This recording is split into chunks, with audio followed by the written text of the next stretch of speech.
Ya sekarang cuma modal uang saja yang bisa bikin negara maju.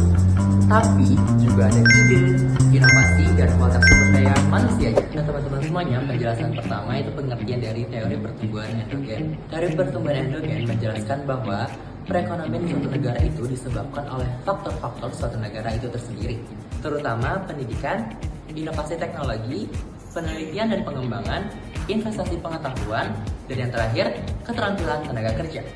Nah, selanjutnya ada latar belakang dari munculnya teori pertumbuhan endogen.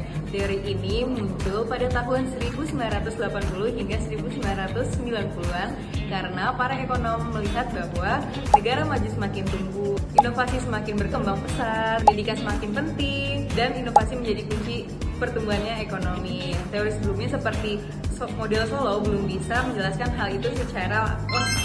Dalam teori pertumbuhan endogen terdapat beberapa asumsi utama. Yang pertama ini tuh pengetahuan bersifat non-rival karena pengetahuan dapat diakses oleh banyak pihak tanpa berkurang. Lalu yang kedua yaitu terjadinya eksternalitas positif karena inovasi dapat bermanfaat oleh banyak pihak. Lalu yang ketiga yaitu tidak selalunya terjadi diminishing returns karena modal dan inovasi dapat menghasilkan peningkatan yang berkelanjutan. Lalu yang keempat yaitu investasi dalam human capital sangat penting karena pengetahuan dan juga pelatihan dapat meningkatkan produktivitas. Lalu yang terakhir yaitu pasar tidak selalu sempurna, diperlukannya ada intervensi dari pemerintah. Konsep utama dalam teori pertumbuhan endogen yang pertama adalah human capital, artinya kemampuan manusia seperti pendidikan, keterampilan, pengetahuan, serta pengalaman. Yang kedua adalah inovasi. Inovasi adalah membuat hal baru atau memperbaiki hal lama, contohnya seperti aplikasi digital dan teknologi pertanian.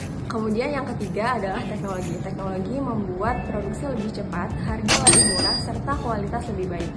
Yang keempat adalah knowledge. Pengetahuan bisa dibagi, dipelajari, serta digunakan ulang. Berbeda dengan barang fisik, pengetahuan tidak habis ketika digunakan. Nah, di teori pertumbuhan endogen terdapat 3 tokoh utama. Ada Paul Romer, Robert Lucas Jr., dan Robert Barrow. Menurut Romer, pertumbuhan ekonomi berasal dari teknologi dan inovasi. Ia menjelaskan bahwa pengetahuan dan ide dapat terus dikembangkan dan tidak terbatas. Semakin banyak inovasi yang dihasilkan, maka ekonomi akan tumbuh lebih cepat. Menurut Lucas, pertumbuhan ekonomi bergantung pada kualitas sumber daya manusia atau human capital. Pendidikan, keterampilan, dan pengalaman juga meningkatkan produktivitas tenaga kerja sehingga mendorong ekonomi berjangka panjang. Menurut Barrow, kebijakan pemerintah juga sangat berperan penting dalam pertumbuhan ekonomi. Pemerintah dapat mendukung pertumbuhan ekonomi melalui pembangunan infrastruktur, pendidikan, serta menjaga stabilitas ekonomi dan kebijakan pajak yang baik.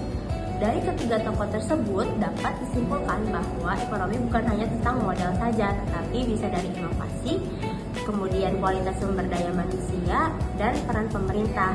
Dengan kata lain, pertumbuhan ekonomi berasal dari dalam yang merupakan inti dari teori pertumbuhan endogen. Kelemahan dari teori pertumbuhan endogen yang pertama yaitu sulit untuk diukur, lalu yang kedua yaitu membutuhkan biaya yang cukup besar dikarenakan untuk pendidikan dan juga riset. Lalu yang ketiga, tidak semua negara memiliki kelebihan dalam kemampuan teknologi. Nah, yang terakhir ada kesimpulan dari teori pertumbuhan endogen ini. Teori pertumbuhan endogen menjelaskan bahwa pertumbuhan ekonomi berasal dari dalam negaranya sendiri, terutama dari pendidikan, inovasi, teknologi, dan kualitas sumber daya manusianya. Nah, di dalam teori pertumbuhan endogen ini terdapat 3 tokoh peran penting utama, yaitu ada Paul Romer, Robert Lucas Jr., dan Robert Barrow. Intinya, jika manusia terus belajar dan berinovasi, ekonomi akan terus tumbuh.